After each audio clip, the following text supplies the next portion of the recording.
एक वानसूर। अमरावती के अंदर देवता अपने अपने स्थान को चले जाते हैं। इंद्र देवता थी प्रसन्न होकर के और अप्सराओं से नाच करवाता है। इंद्र का पुत्र था,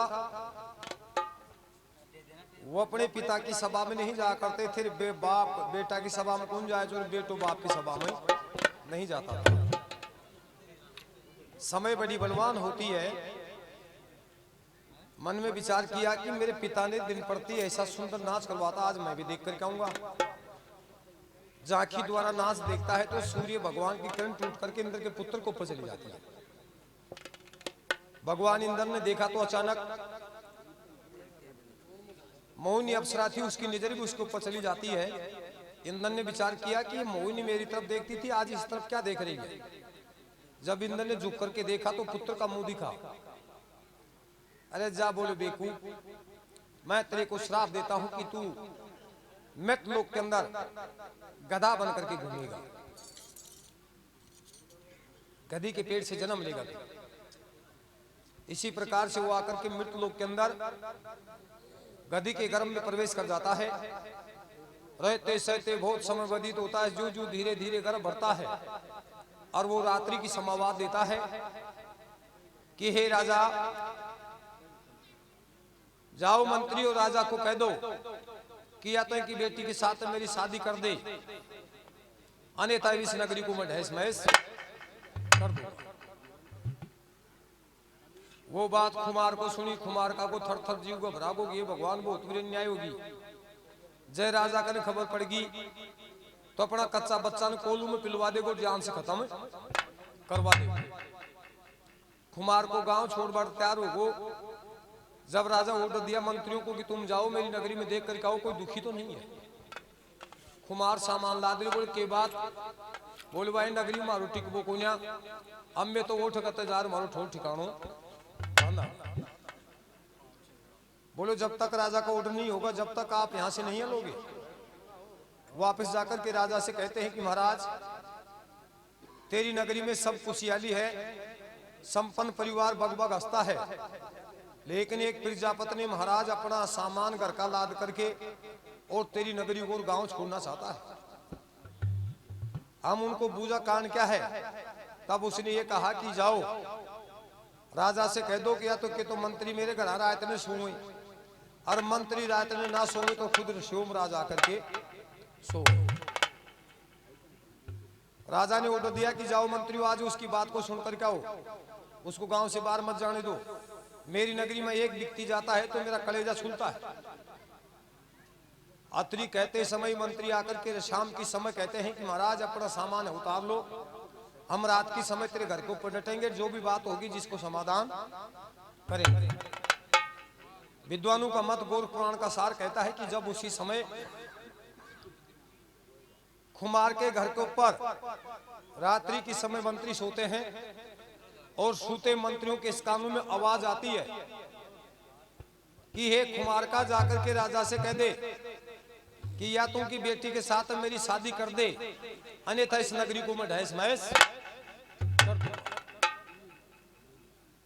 मंत्रियों को कान ठंडा होगा, सड़ा या गापा गधा की गुड़साल के सारे सूत्राचार्य गधा का गद्दी का मुंडा मसो आ जाओ से। ये कारण क्या है।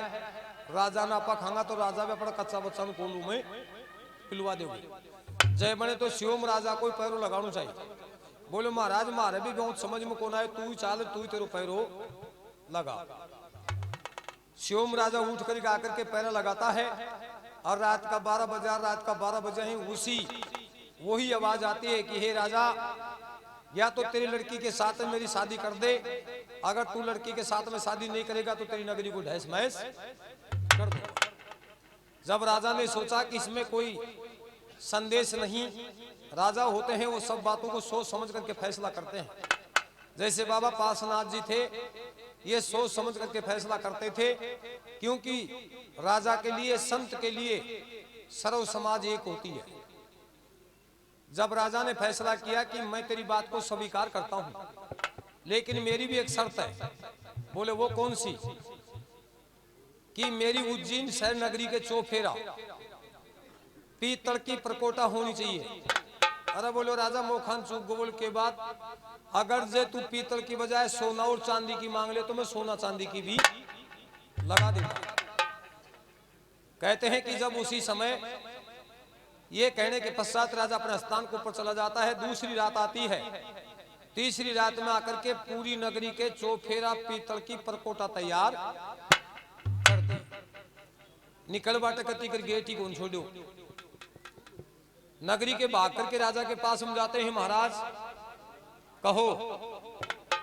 बोलो तेरी नगरी के चौफेरा परकोटो लागू कती निकल बाट गलो ही। बोलो भाई या फैसलो तो रायत नहीं होगो। जब रायत नहीं गयो बोलो महाराज या के बात हुई। बोलो मैंने पीतल की परकोटा मांगी थी दे दिया। तू मैंने गेट पे तो खयो कौन भाई गेट भी छोड़िए। जाओ राजा देखो तेरी नगरी के चारों तरफा चारों गेट मिल जाएंगे। राजा जाकर के देखता है चारों दरवाजे खुले मिलते हैं। जिसी दिन से अपनी बेटी की साथ में उस गधा की साथ शादी कर देती है। शादी होने के पश्चात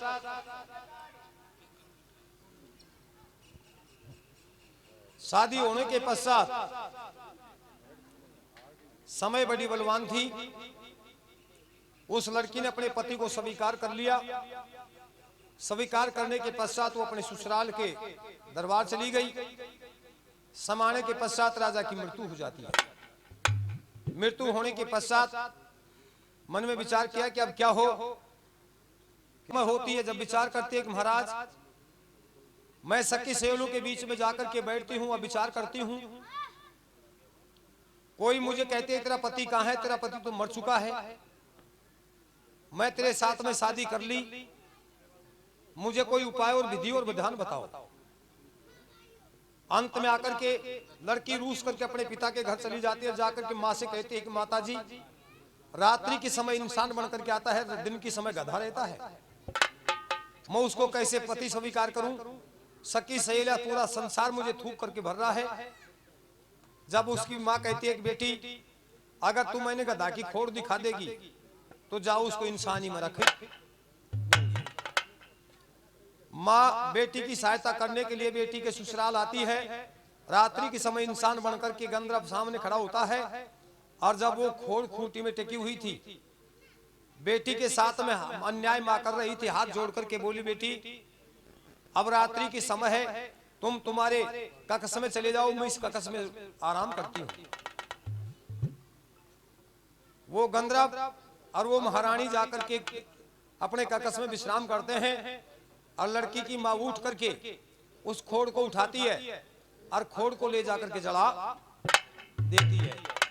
और जब सुबह का टेम हुआ चोड़ो पलटवा को समायो जार खोड़ ने देखे तो खोड़ नहीं मिलती है।